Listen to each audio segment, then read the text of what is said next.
नमस्कार दोस्तों, आज एक बार फिर से ज्योग्राफी के सेशन में आपका स्वागत है। आज की जो क्लास है वो ज्वार भाटा यानी कि टाइड एब्स के ऊपर रहेगा, क्योंकि देखिए कल की क्लास में हमने पृथ्वी की गतियों के बारे में समझा था। उस गति के कारण कई सारी घटनाएं हमको पृथ्वी के ऊपर देखने को मिलता है, जैसे कि दिन रात का होना, मौसम का चेंजिंग होना, सूर्य ग्रहण होना, चंद्र ग्रहण होना, ब्लू मून, सुपर मून। ये सारी घटनाएं हमको पृथ्वी की घूर्णन गति और परिक्रमण गति के कारण देखने को मिलता है। इसी गति के कारण ये ज्वार भाटा भी हमको यहाँ पर देखने को मिलता है, तो ये टॉपिक भी हमको समझना बेहद महत्वपूर्ण हो जाता है। तो आज का जो हमारा पूरा लेक्चर रहेगा इसी के ऊपर रहेगा, ज्वार भाटा के ऊपर रहेगा, और साथ ही हम कुछ क्वेश्चन को भी सॉल्व करने का प्रयास करेंगे आज, क्योंकि ये टॉपिक लगभग खत्म हो चुका है, पृथ्वी की गति। तो इससे रिलेटेड कुछ क्वेश्चन भी आज देखने का प्रयास करेंगे। ठीक है, तो क्लास को शुरू करते हैं। देखिए,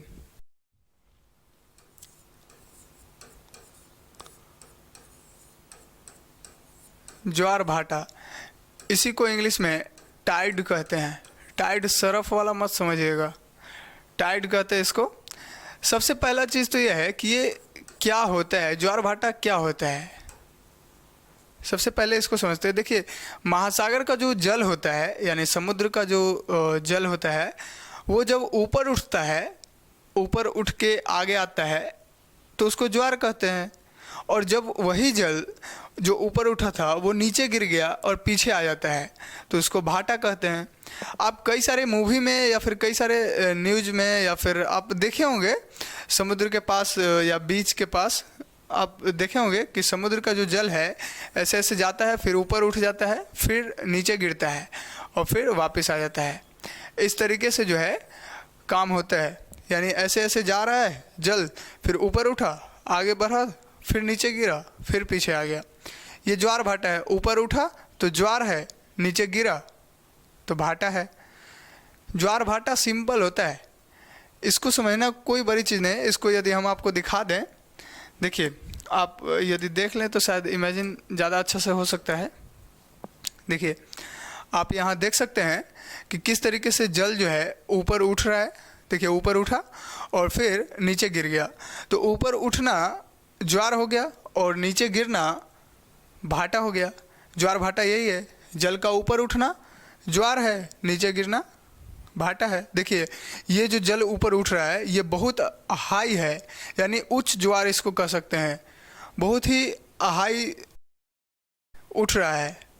तो इसको कहते हैं कि ये जल जो है मतलब ज्वार भाटा का ये संकेत है, यानी कि ज्वार भाटा के कारण ये जल का ऊपर उठना और नीचे गिरना होता है। तो आप शायद समझ गए होंगे कि ज्वार भाटा कैसे आ रहा है और किस तरीके से ये मतलब काम हो रहा है इसका। तो देखिए, सबसे पहली चीज़ तो ये है कि इसका कारण क्या है। आखिर समुद्र का जल ऊपर उठते रहता है, नीचे गिरते रहता है, इसका कारण क्या है। तो सबसे पहला कारण तो ये है कि ये पृथ्वी का जो गति है, यानी वो पृथ्वी घूर्णन गति करता है, इसके कारण। दूसरा, परिक्रमण गति करता है, इसके कारण भी है। और तीसरा, पृथ्वी का चक्कर लगाता है चंद्रमा, इसके कारण भी है। ये कैसे है इसको भी समझते हैं। सन का चक्कर लगाता है पृथ्वी, इसकी वजह से भी है। यानी बहुत सारा जो है फैक्टर काम करता है इसके ऊपर, ज्वार भाटा के आने के ऊपर। तो इसको समझते हैं। देखिए, सबसे पहली चीज़ तो आपको यदि हम कंडीशन में दिखा दें, देखिए सबसे पहला कंडीशन, यदि मान लेते हैं ये सन है, ये मून है यानी चंद्रमा, ये अर्थ है, ठीक है। दूसरा कंडीशन, ये सन है, ये अर्थ है और ये मून है, इस तरीके से। देखिए, ये दोनों कंडीशन को समझने से पहले आपको कुछ वर्ड समझना होगा। जैसे पहला वर्ड है गुरुत्वाकर्षण बल। गुरुत्वाकर्षण बल क्या होता है, और दूसरा अपकेंद्रीय बल क्या होता है। देखिए, जनरली ये दोनों बल तो हम पिछली क्लास में बता चुके हैं, लेकिन इसको थोड़ा सा यहाँ पर हिंट कर देते हैं, आप समझ लीजिए, नहीं तो आप जाकर पिछला क्लास देख सकते हो, उसमें बेहतर तरीके से बताए हैं। ये सारे बल पर अच्छा खासा डिस्कस हुआ है। देखिए, गुरुत्वाकर्षण बल वो होता है जब दो वस्तु जो आकाशीय पिंड होते हैं वो आपस में आकर्षित करते रहते हैं। जिसके पास मास ज़्यादा होता है, जिसके पास द्रव्यमान ज़्यादा होता है, वो अपने से कम द्रव्यमान वाले वस्तु को अपनी ओर आकर्षित करते हैं, खींचते हैं। दो वस्तु है, एक वस्तु के पास ज़्यादा मास है और इसके पास कम मास है, तो ये छोटे वाले वस्तु को अपनी ओर आकर्षित कर लेगा। ये होता है गुरुत्वाकर्षण बल के कारण। उसके गुरुत्व में, उसके मास के कारण जो गुरुत्व बना है, उसके गुरुत्व में आकर्षण का शक्ति जितना ज़्यादा होगा उतना ही ज़्यादा मास होगा। यानी एक चीज़ और कर सकते हैं कि जितना ज़्यादा किसी पिंड के अंदर मास होता है, द्रव्यमान होता है, उसके अंदर गुरुत्वाकर्षण बल भी ज़्यादा होगा। ठीक है, तो गुरुत्वाकर्षण बल समझ में आ गया होगा शायद। अब केंद्रीय बल क्या होता है? देखिए, जब कोई वस्तु घूर्णन करता है तो घूर्णन करने की वजह से उसके पास जितने भी चीज़ें होती है वो चाहता है कि सेंटर से हम दूर भाग जाएं। जैसे देखिए, इसका यदि हम एक एग्जांपल बताएं आपको, तो आप एक रस्सी में यहाँ पर एक छोटा सा पत्थर बांध दीजिए, ढेला। एक रस्सी के अंदर छोटा सा पत्थर बांधिए और रस्सी को जो है ऐसे पकड़ के पूरा घुमाइए, तो पत्थर नाचेगा ऐसे गोल गोल, ऐसे ऐसे नाचेगा पूरा। जब घुमाइएगा तो ये जो पत्थर है या फिर आप जो ऐसे घुमा रहे हैं, तो आपका हाथ तो घूम रहा है, घूर्णन गति कर रहा है ना, हाथ तो घूम रहा है। तो घूमने के कारण क्या होता है, ये जो पत्थर नाच रहा है, ये चाहेगा, जितना ज़्यादा आप तेज घुमाइएगा, ये चाहेगा कि हम यहाँ से छूट के भागे, जितना जल्दी छूट के भागना चाहता है। सेंटर के पास आना नहीं चाहता, सेंटर से दूर भागना चाहता है। ये अपकेंद्रीय बल होता है, इसी के कारण ऐसा होता है। यदि ये भी नहीं समझ में आया तो सिंपल सा तरीका आप समझिए। देखिए, आप बच्चे में या फिर जब आप बच्चे थे तो आप उड़ाए होंगे, एक ऐसा आता था कि मतलब ऐसे लंबा होता था, पाइप लगा हुआ, उसमें 3 पंखी लगा होता था। ठीक है, वो पंखी जब ऐसे ऐसे करके हम ऐसे मतलब ऐसे करके ऐसे नचाते थे तो वो ऊपर की ओर भागता था। ये इसलिए क्योंकि वो जब ऐसे किए ना तो वो घूमने लगा, घूर्णन गति हो गया। और घूर्णन गति के कारण वो क्या हो गया, यहाँ सेंटर था, मेन सेंटर कहाँ है, जहाँ से घुमा रहे हैं, तो यहाँ सेंटर था। तो जैसे ही उसके अंदर गति आया तो वो सेंटर से दूर भाग गया, उड़ने लगा ऊपर की ओर। समझे? तो ये जो मतलब उड़ रहा है या फिर भाग रहा है, वो अपकेंद्रीय बल के कारण होता है। जब किसी चीज़ को हम ज़्यादा देर घुमाते हैं तो वो सेंटर से दूर भागना चाहता है, ये अपकेंद्रीय बल होता है। और गुरुत्वाकर्षण बल, किसी दूसरे पिंड को अपनी ओर आकर्षित करना, ये गुरुत्वाकर्षण बल है। ठीक है, तो देखिए, अब यहाँ पर हम समझते हैं कि ये हमारा अर्थ है, इसके पास भी कुछ गुरुत्वाकर्षण बल है, इसके पास भी अपकेंद्रीय बल है। ऐसा इसलिए क्योंकि ये मूवमेंट करते रहता है, ये घूर्णन करता है अर्थ, इसकी वजह से इसके पास अपकेंद्रीय बल भी होगा। ठीक है, अब देखिए होता क्या है कि मून के पास भी कुछ क्या है, ग्रेविटेशनल फोर्स है, यानी गुरुत्वाकर्षण बल मून के पास भी है। तो मून पृथ्वी को खींचना चाहता है अपने पास। ठीक है, पृथ्वी को क्या करना चाहता है, खींचना चाहता है, लेकिन खींच नहीं पाता। ऐसा इसलिए क्योंकि मून पृथ्वी से छोटा है, बहुत ही छोटा है, तो खींच नहीं पाता। लेकिन इसके खिंचाव तो मतलब गुरुत्वाकर्षण बल तो काम कर रहा है ना।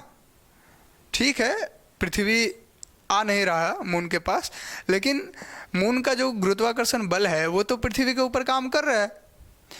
तो जब मून का जो गुरुत्वाकर्षण बल है वो जब पृथ्वी के ऊपर काम करता है तो पृथ्वी का स्थल तो जो ठोस चीज़ होता है वो तो नहीं ऊपर उठ पाता, लेकिन जो जल होता है वो ऊपर उठ जाता है। ये गुरुत्वाकर्षण बल के कारण इसको खींचता है, तो इसके ऊपर जो जल होता है वो ऊपर उठता है। ऊपर उठता है जल तो हम कहते हैं कि ज्वार आ गया। ठीक है, और फिर पृथ्वी का ग्रेविटेशन फोर्स कहता है, जैसे जल ऊपर उठा तो पृथ्वी का जो ग्रेविटेशन फोर्स होता है वो कहता है तुम कहाँ जा रहा है ऊपर, चल नीचे आ, खींच लेता है उसको। क्योंकि पृथ्वी का ग्रेविटेशन फोर्स मून के ग्रेविटेशन फोर्स से ज़्यादा है।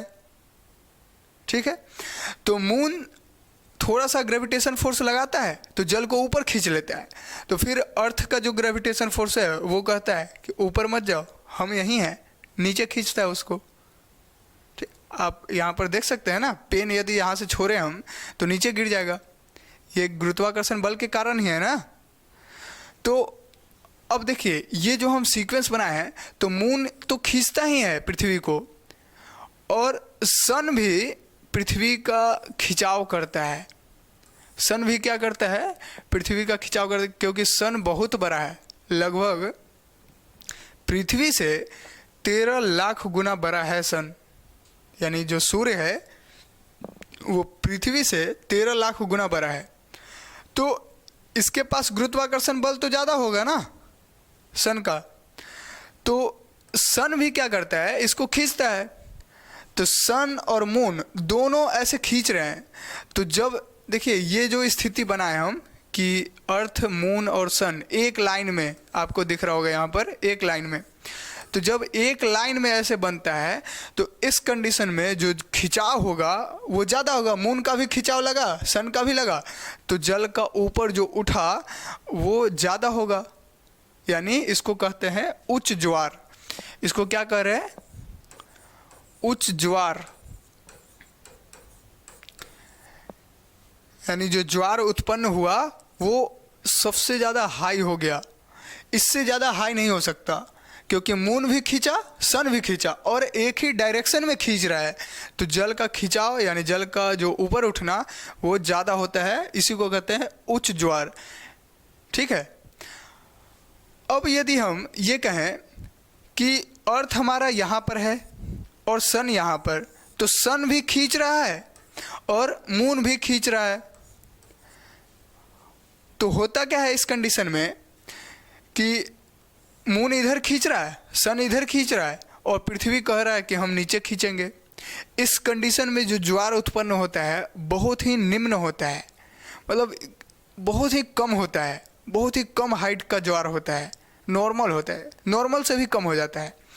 ऐसा इसलिए क्योंकि मून ये समकोण बना रहा है, एक एंगल बना रहा है, इस तरीके से आप देख सकते हैं 90 डिग्री का एंगल बना रहा है, जिसकी वजह से क्या होता है, मून खींच रहा है उधर, सन खींच रहा है इधर। इसकी वजह से क्या होता है, विपरीत बल काम करता है, यहाँ पर उल्टा बल लग रहा है ना, बल सही तरीके से नहीं लग रहा, जिसके कारण ये ज्वार जो उत्पन्न होता है वो बहुत ही निम्न स्तर का होता है, बहुत ही कम हाइट का होता है। और जब नीचे गिरा तो उसको हम भाटा कह रहे हैं, सिंपल सा चीज़ है। तो ज्वार क्यों उत्पन्न होता है, ज्वार उत्पन्न होने का कारण क्या है, ये तो शायद आपको समझ में आ गया होगा कि पृथ्वी का गुरुत्वाकर्षण बल, सन का या चंद्रमा का गुरुत्वाकर्षण बल और अपकेंद्रीय बल, जिसके कारण ज्वार भाटा पृथ्वी के ऊपर हमको देखने को मिलता है। ठीक है, और अपकेंद्रीय बल घूर्णन गति के कारण उत्पन्न हो रहा है। क्लियर है? अब देखिए, तो ये कंडीशन तो आपको समझ में आ गया होगा कि उच्च ज्वार जो है, जब पृथ्वी, मून और सन तीनों एक लाइन में होंगे, यानी इस स्थिति को हम क्या कहते हैं, सिजगी कहते हैं ना। इस स्थिति को क्या कहते हैं, सिजगी कहते हैं। हमने पिछली क्लास में तो बताया ही है, इसको क्या कहते हैं, सिजगी। जब ये स्थिति होता है, मून, सन और अर्थ एक लाइन में हमको दिखते हैं, तो इसको कहते हैं सिजगी। तो उस स्थिति में, सिजगी के स्थिति में उच्च ज्वार होता है, यानी टाइड जो है सबसे हाई होता है।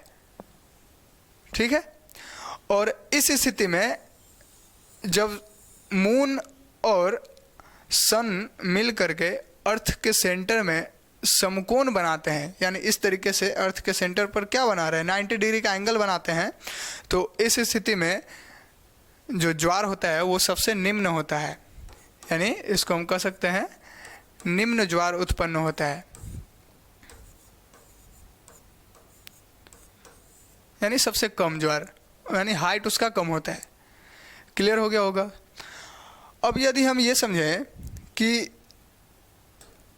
ज्वार कितने टाइप का हो सकता है, ज्वार के प्रकार क्या क्या हो सकते हैं।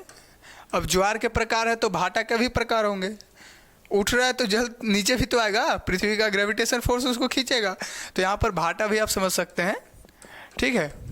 तो ज्वार भाटा के कितने प्रकार हो सकते हैं आप यहाँ पर देख सकते हैं। सबसे पहला तो यदि आपको हम बता दें तो देखिए इसमें कई सारे कंडीशन होते हैं, उस कंडीशन के हिसाब से हम यहाँ पर देखते हैं। देखिए सबसे पहले तो आपको ये क्लियर कर दें कि अयन वृत्तीय ज्वार, अयन वृत्तीय ज्वार ये क्या होता है।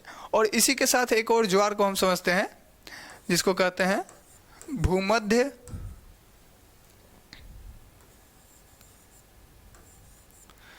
भूमध्य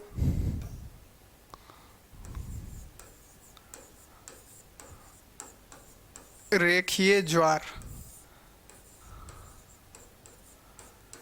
यानी अयन वृत्तीय और भूमध्य रेखीय ज्वार ये क्या होता है, दोनों को एक साथ समझ लेते हैं। देखिए हमने कल बताया था कि ये पृथ्वी है और ये हमारा नॉर्थ पोल है, ये साउथ पोल है और ये है इक्वेटर, ये क्या है, ये है भूमध्य रेखा, भूमध्य रेखा। और एक ये बनाते हैं इसको कहते हैं कर्क रेखा, और एक ये बनाते हैं इसको कहते हैं मकर रेखा।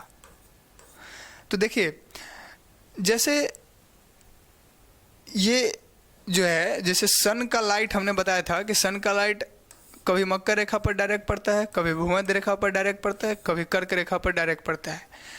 इसी लाइन के अंदर जो है, यही इतना दूर के अंदर सन का लाइट डायरेक्ट पड़ता है पृथ्वी के ऊपर। तो ये क्यों होता है, क्योंकि पृथ्वी सन का चक्कर लगाता है, इसके कारण। अब यदि पृथ्वी का चक्कर लगा रहा है कौन, मून, मून क्या है, चंद्रमा, ये क्या है, हमारा उपग्रह है। उपग्रह का डिफिनेशन क्या है, जो ग्रह का चक्कर लगाए। तो मून क्या कर रहा है कि अर्थ का चक्कर लगा रहा है, मून क्या कर रहा है, अर्थ का चक्कर लगा रहा है। तो ये भी कभी मकर रेखा के सामने आता है, कभी भूमध्य रेखा के सामने आता है, कभी कर्क रेखा के सामने आता है, मतलब डायरेक्ट आता है, समझे, एकदम स्ट्रेट लाइन में सामने हो जाता है, मकर रेखा के सामने, भूमध्य रेखा के सामने और कर्क रेखा के सामने। तीन कंडीशन यहाँ भी बनता है, क्योंकि मून भी क्या कर रहा है, अर्थ का परिक्रमा कर रहा है। तो मून जब मकर रेखा के सामने आता है और कर्क रेखा के सामने आता है, तब जो ज्वार उत्पन्न होता है, देखिए ध्यान से सुनिए, मून यानी चंद्रमा जब कर्क रेखा के सामने आता है और मकर रेखा के सामने आता है, तब जो ज्वार उत्पन्न होता है उसको कहते हैं अयन वृत्तीय ज्वार। इसको क्या कहते हैं, अयन वृत्तीय ज्वार। और जब मून भूमध्य रेखा के सामने आता है, यानी कि इक्वेटर के बीच में, यानी इक्वेटर जो है इसके सामने जब मून आता है, तब उसको कहते हैं भूमध्य रेखीय ज्वार। तो ये क्लियर हो गया होगा, अयन वृत्तीय ज्वार और भूमध्य रेखीय ज्वार क्या होता है, क्लियर। दूसरा समझते हैं। देखिए एक होता है, ज्वार का ही टाइप है, उपभू, उपभू, और इसी के साथ एक और समझते हैं अपभू। उपभू और अपभू ये क्या होता है, देखिए पिछली क्लास में हमने बताया था उपसौर और अपसौर, यानी पेरीहेलियन और एफेलियन क्या होता है हमने डिस्कस किया था। उसी से रिलेटेड जैसा, उसी के जैसा ये भी है। देखिए जो हमारा अर्थ होता है और ये हमारा मून है, तो मून क्या कर रहा है, अर्थ का चक्कर लगा रहा है, ठीक है। तो जब मून जब चक्कर लगाते लगाते अर्थ के सबसे नज़दीक आता है, यानी मान लेते हैं अर्थ के यहाँ पर आ गया, मून कहाँ है, यहाँ पर, ये मान लेते हैं कि अर्थ का सबसे नज़दीक है। मून जब घूमते घूमते, देखिए मून एक चक्कर पृथ्वी का लगाने में 27 दिन लगभग लगाता है, 27.3 दिन ऐसे करके, 27 दिन आप मान सकते हैं। 27 डे एक चक्कर लगाने में मून पृथ्वी का लगाता है, ठीक है। तो जब मून चक्कर लगाता है अर्थ का, तो एक कंडीशन ऐसा आता है कि जब मून अर्थ के सबसे नज़दीक होता है, अर्थ के सबसे नज़दीक होता है, तो इस कंडीशन में जब मून अर्थ के सबसे नज़दीक आ जाए तब कहते हैं कि ये उपभू का कंडीशन बना है। क्या बना है? उपभू का कंडीशन बना है। और जब मून अर्थ के नज़दीक आता है, सबसे नज़दीक, तो इसका दूरी लगभग 3,56,000 किलोमीटर होता है। यानी 3,56,000 किलोमीटर लगभग उपभू की स्थिति में होता है। क्लियर? इसी से रिलेटेड अपभू है कि जब मून, मान लेते हैं मून यहाँ पर है, तो जब मून अर्थ से सबसे ज़्यादा दूरी पर होता है, यानी इससे ज़्यादा दूर मून कभी नहीं हो सकता, ये सबसे ज़्यादा दूरी है मून का अर्थ से, तो इस स्थिति को हम कहते हैं कि ये अपभू है। ये क्या है? अपभू। इस स्थिति में मून जो है अर्थ से लगभग 4,07,000 किलोमीटर की दूरी पर होता है। लगभग है ये सब, ठीक है। तो अब ज्वार को समझते हैं कि जब मून अर्थ के सबसे नज़दीक आता है, उस कंडीशन में जो ज्वार उत्पन्न होता है उसको उपभू ज्वार कहते हैं। और जब मून अर्थ के सबसे दूर होता है, उस परिस्थिति में जब ज्वार उत्पन्न होता है तो उसको अपभू ज्वार कहते हैं। ठीक है। अब नेक्स्ट समझते हैं ज्वार के अंदर ही जो नेक्स्ट टाइप इसका हो सकता है, एक होता है दैनिक ज्वार। इसी के अंदर एक और है, इसको कहते हैं अर्धदैनिक, अर्धदैनिक ज्वार। और एक और हो सकता है अर्धदैनिक और मिश्रित ज्वार। मिश्रित ज्वार, देखिए ये क्या होता है इसको भी समझते हैं। देखिए दैनिक ज्वार वो होता है जो दिन में एक बार आता है, यानी 24 घंटे के अंदर एक बार ज्वार उत्पन्न हुआ, एक बार भाटा आया, इसको कहते हैं दैनिक ज्वार। इसको दैनिक ज्वार भाटा कहते हैं, जो दिन में एक बार आता है, एक ही स्थान पर आता है। ठीक है। और अर्धदैनिक ज्वार उसको कहेंगे जो ज्वार दिन में 2 बार आए। ये कैसे? तो देखिए एक ज्वार तो यहाँ पर हो गया, ठीक है, दूसरा एक ज्वार और यहाँ पर लेते हैं, तो जो दोनों ज्वार उत्पन्न हुआ, एक मान लेते हैं 6 बजे उत्पन्न हुआ सुबह और एक शाम को 6 बजे उत्पन्न हुआ, लगभग 12 घंटे का अंतराल होता है ज्वार को उत्पन्न होने में। तो दोनों ज्वार सेम स्थान पर, स्थान दोनों का सेम होगा, सेम स्थान पर और सेम हाइट पर, सेम स्थान और सेम हाइट पर यदि ज्वार उत्पन्न होता है तो उसको कहते हैं अर्धदैनिक ज्वार। यानी दैनिक यानी दिन भर में आधा, यानी दिन का आधा, दिन यहाँ पर 24 घंटे को मान रहे हैं, यानी दिन का आधा, अर्ध यानी आधे आधे में, मतलब 12-12 घंटे में 2 ज्वार उत्पन्न हो गया। 12-12 घंटे का जो है अंतराल रहता है। और दैनिक ज्वार में 24 घंटे में एक। ठीक है। तो ये दैनिक ज्वार हो गया, ये अर्धदैनिक ज्वार हो गया, सेम स्थान पर सेम हाइट पे होता है। और मिश्रित ज्वार उसको कहेंगे जिसमें, मिश्रित ज्वार उसको कहेंगे जिसमें दिन भर में 2 ज्वार तो उत्पन्न होगा, स्थान उसका सेम हो सकता है, चेंज भी हो सकता है, और हाइट भी उसका चेंज हो सकता है। उसका कोई हाइट फिक्स नहीं होता, हो सकता है दिन भर में एक बार हाई ज्वार उत्पन्न हो गया, मतलब उच्च ज्वार उत्पन्न हो गया, तो दूसरी बार नॉर्मल होगा, या फिर निम्न ज्वार उत्पन्न हो गया, तो इसको कहते हैं मिश्रित ज्वार। मिश्रित अर्धदैनिक ज्वार भी इसको कह देते हैं। ठीक है, क्योंकि दिन में 2 बार उत्पन्न हो रहा है। क्लियर हो गया? तो ज्वार क्या होता है, क्यों उत्पन्न होता है, और ज्वार कितने प्रकार के होते हैं, लगभग क्लियर हो गया। अब यदि हम बात करें कि ज्वार के लाभ क्या हो सकते हैं, ज्वार भाटा के लाभ क्या हो सकते हैं, इसको समझते हैं। इसके लाभ क्या हैं?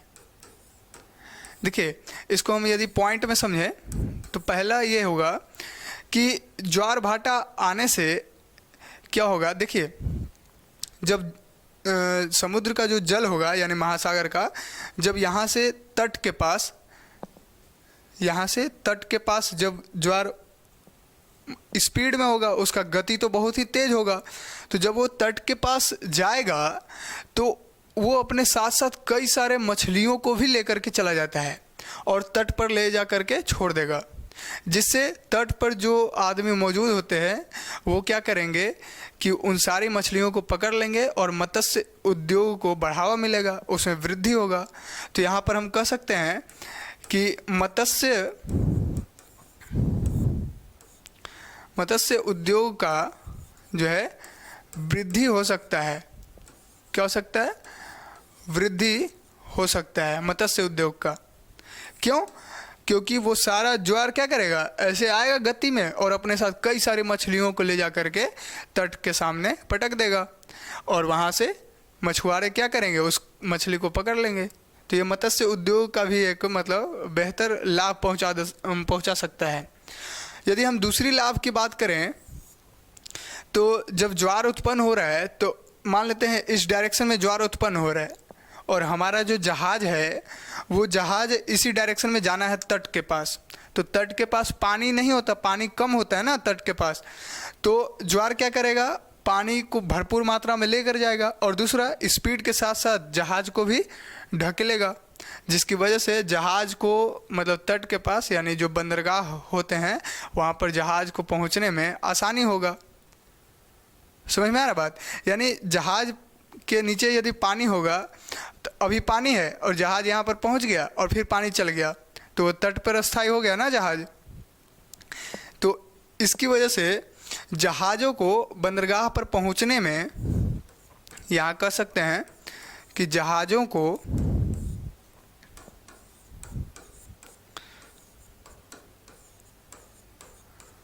बंदरगाह पर पहुँचने में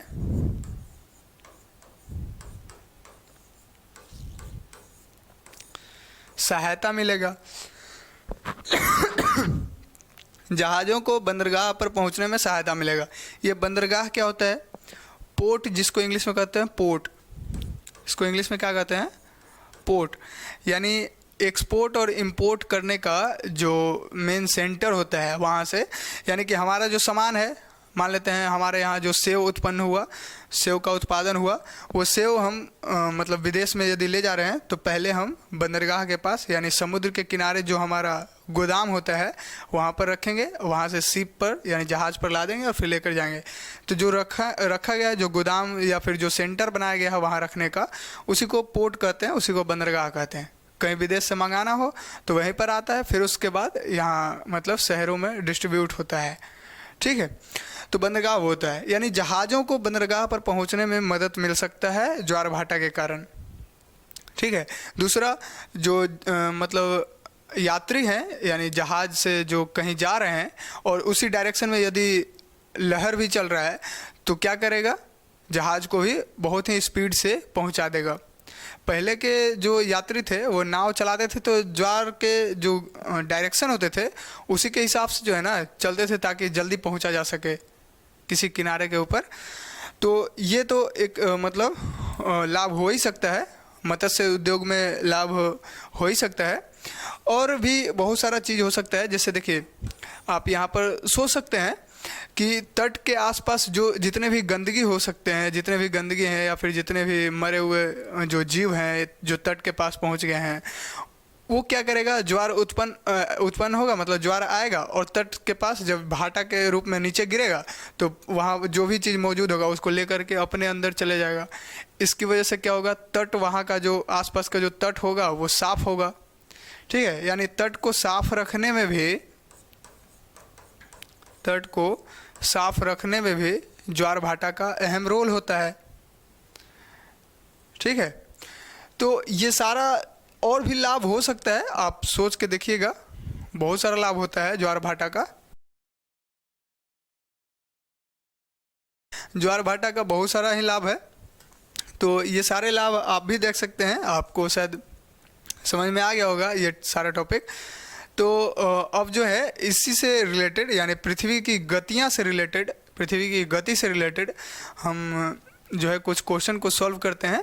ठीक है, तो स्टार्ट करते हैं क्वेश्चन को। देखिए यहाँ पर आप देख सकते हैं, सबसे पहला क्वेश्चन है, दिन रात जिस कारण होते हैं वह है, यानी दिन रात किस कारण होते हैं पृथ्वी के ऊपर।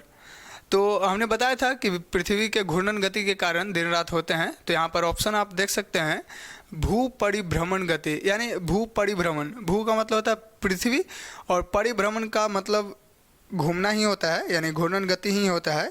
तो यहाँ पर ऑप्शन नंबर सी सही हो जाएगा, क्योंकि पृथ्वी के घूमने से ही अपनी अक्ष पर घूर्णन गति के कारण ही पृथ्वी के ऊपर दिन रात होता है। नेक्स्ट क्वेश्चन है, वृहत या उच्च ज्वार आता है। अभी अभी हमने बताया कि हाई टाइड कब आता है, उच्च ज्वार और निम्न ज्वार अभी अभी हमने बताया है। तो आप यहाँ पर बता सकते हैं, ऑप्शन है, जब सूर्य, पृथ्वी तथा चंद्रमा एक सीधी रेखा में होते हैं तब उच्च ज्वार आता है। ये अभी अभी हमने बताया कि सूर्य, पृथ्वी और चंद्रमा जब एक लाइन में होते हैं तब सीजीगी का अवस्था बनता है, और उस समय हाई टाइड उत्पन्न होता है पृथ्वी के ऊपर। तो यहाँ ऑप्शन नंबर ए सही हो जाएगा। नेक्स्ट क्वेश्चन है, अर्धचंद्र होता है तो सूर्य, पृथ्वी तथा चंद्रमा के बीच का कोण कितना होगा, यानी चांद जब आधा हमको दिखता है उस समय एंगल कितना बनेगा। तो यहाँ पर आप बता सकते हैं, सिंपल सा ये क्वेश्चन है, इसका एंगल 90 डिग्री का होता है, क्योंकि 90 डिग्री के एंगल से ही हमको जब सूर्य, पृथ्वी और चंद्रमा के बीच का जो एंगल होता है वो जब 90 डिग्री का बनेगा तभी हमको चांद आधा दिखाई देता है और आधा नहीं दिखाई देता। तो यहाँ पर 90 डिग्री ऑप्शन बी सही हो जाएगा। नेक्स्ट क्वेश्चन है, 22 दिसंबर 1999 को पूर्णिमा के चंद्रमा के सामान्य से अधिक चमकदार होने के लिए मुख्य उत्तरदायी कारक था। यानी 1999 को जो है पूर्णिमा का जो चांद था वो बहुत ही ज़्यादा चमकदार हमको दिखाई दे रहा था। इसका कारण क्या हो सकता है? जाहिर सी बात है, कोई भी चीज़ ज़्यादा हमको चमकदार दिखाई दे रहा है, इसका मतलब ये है कि वो हमारे ज़्यादा नज़दीक है। और चंद्रमा पृथ्वी के कब नज़दीक होता है? उपभू के स्थिति में, अभी अभी हमने बताया है। और सूर्य सबसे ज़्यादा मतलब नज़दीक होता है तो उसको क्या कहते हैं? उपसौर कहते हैं। तो चंद्रमा जब पृथ्वी के नज़दीक है तो हम कह रहे हैं कि उपभू बना है, और जब सूर्य नज़दीक होता है पृथ्वी के तब हम कहते हैं कि उपसौर है। ठीक है, तो यहाँ पर उपभू सही हो जाएगा, क्योंकि उपभू के स्थिति में ही चंद्रमा ज़्यादा अधिक चमकदार होता है। यहाँ डेट बिना मतलब का दिया है। नेक्स्ट क्वेश्चन है, निम्नलिखित में से कौन सा एक कथन सही नहीं है, यानी कौन सा ऐसा कथन है जो सही नहीं है, आपको बताना है। तो आप यहाँ पर बता सकते हैं। सबसे पहला ऑप्शन है, सूर्य, पृथ्वी और चंद्रमा की 180 डिग्री कोण की एक सीधी रेखा की स्थिति युति व्युति बिंदु सीजिगी कहलाता है। अभी अभी हमने बताया है और कल भी बताया था कि सीजिगी का अवस्था तभी होता है जब सूर्य, पृथ्वी और चंद्रमा एक लाइन में होते हैं, और एक लाइन में होते हैं तो जाहिर सी बात है 180 डिग्री का एंगल बनेगा। तो ये ऑप्शन ए तो सही है। हमको बताना है कौन सही नहीं है। दूसरा ऑप्शन है, युति व्युति बिंदु संयोजन से सूर्य ग्रहण का कारण होता है, यह भी सही है। कल की क्लास में हमने ये सारा चीज़ डिस्कस किया है, क्योंकि जब युति कब होता है? जब पृथ्वी और सूर्य के बीच चंद्रमा आ जाता है तो युति होता है। व्युति जब चंद्रमा और सूर्य के बीच आ जाता है कौन? पृथ्वी, तो व्युति होता है। इसी की वजह से तो सूर्य ग्रहण और चंद्र ग्रहण होता है। तो युति व्युति बिंदु संयोजन से सूर्य ग्रहण का कारण है, ये सही है। ऑप्शन सी है, युति व्युति बिंदु प्रतिकूलता चंद्र ग्रहण का कारण है, ये भी सही है। चंद्र ग्रहण, सूर्य ग्रहण युति और व्युति के कारण ही होता है। तो ये ऑप्शन बी, सी और ए तीनों सही है। तो जाहिर सी बात है ऑप्शन डी गलत होगा। इसको भी देखते हैं। युति व्युति बिंदु संयोजन केवल उपसौर के समय होता है, ये गलत है। उपसौर का मतलब अभी हमने बताया है, जब सूर्य पृथ्वी के सबसे नज़दीक होता है तब कहते हैं कि उपसौर का स्थिति बना है। तो यहाँ पर ऑप्शन डी गलत होगा। तो नेक्स्ट क्वेश्चन है, विषुव या इक्विनॉक्स वर्ष के 2 काल जब दिन और रात बराबर होते हैं। तो यहाँ पर बताना है कि विषुव का स्थिति कब बनता है। तो जाहिर सी बात है, यहाँ पर आंसर भी दे रखा है कि जब दिन और रात बराबर होते हैं तो विषुव का स्थिति बनता है, उसको इंग्लिश में इक्विनॉक्स कहते हैं। तो यहाँ पर आपको बताना है कि किस डेट में ये स्थिति बनता है, डेट आपको बताना है।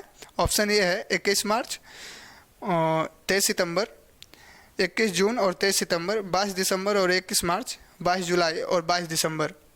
आप यहाँ पर बता सकते हैं, हमने पिछली क्लास में बताया है 21 मार्च और 23 सितंबर को जो है विषुव का स्थिति बनता है। दिन और रात पूरे दुनिया में बराबर होते हैं। यहाँ पर ऑप्शन ए सही हो जाएगा।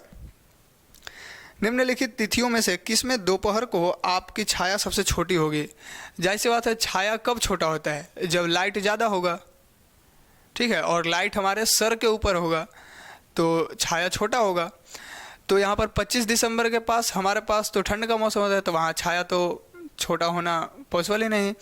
और जाहिर सी बात है, छाया तो उतना बनता ही नहीं, जब लाइट ही नहीं है तो छाया कहाँ से बनेगा। और 21 मार्च लाइट कम होता है, 14 फरवरी वो भी लाइट कम होता है, 21 जून को गर्मी सबसे पीक पे होता है, कर्क रेखा पर जो है लाइट डायरेक्ट पड़ता है, सन का लाइट कर्क रेखा पर 21 जून को डायरेक्ट पड़ता है। तो इस स्थिति में हमारा जो छाया होगा इस दिन वो सबसे छोटा होगा, क्योंकि इस समय लाइट डायरेक्ट पड़ता है। तो यहाँ पर ऑप्शन नंबर सी सही हो जाएगा। नेक्स्ट क्वेश्चन है, महासागरों और समुद्रों में ज्वार भाटा किसके कारण उत्पन्न होता है। तो यहाँ पर बताना है सागर या फिर समुद्रों में जो है ज्वार भाटा कैसे आता है, किस कारण से आता है। तो अभी हमने बताया, तो आप यहाँ पर बता सकते हैं किसके कारण होता है। पहला स्टेटमेंट है सूर्य का गुरुत्वीय बल, ये तो जरूरी है, यानी गुरुत्वाकर्षण बल सूर्य का, चंद्रमा का गुरुत्वाकर्षण बल और पृथ्वी का अपकेंद्रीय बल।